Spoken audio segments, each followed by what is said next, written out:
Ron and Christina here. We're going to take a look at Sunday's 8th and feature race. It's an overnight stakes, $75,000. They'll be running 7 furlongs or 7/8 of a mile. It's for 3-year-old fillies. And we have a horse that won a pretty significant race here, and that's the one, Sweet Whiskey, going to stretch out to 7 furlongs after, like I said, her successful 3-year-old debut. She was pretty impressive winning that Grade 3 old hat. This is a daughter of Old Fashioned, and she brought to $300,000 at the OBS March sale. That's the 2-year-old in training sale. So she was well meant. You know, she was fast from the very beginning, and she really justified that price with a really impressive win at Saratoga, and that was in August. But since then, she did come back and won the old hat. Very impressive.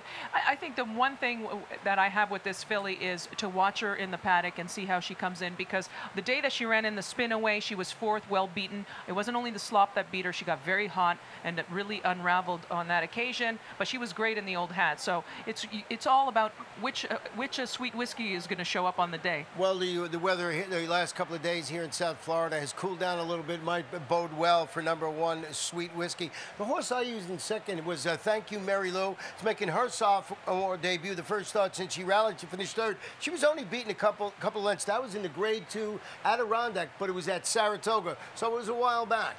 But she's been working very, very well since that race, including that latest on March 2nd.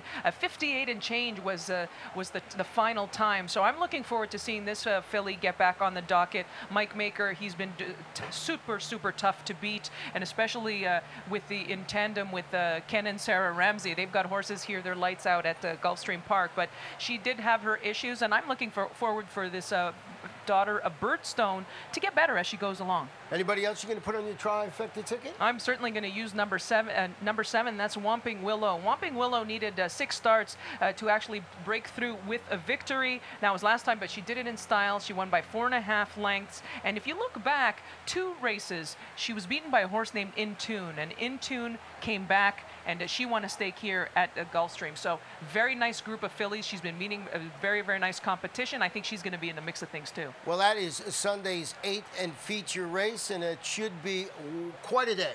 Ron and Christina.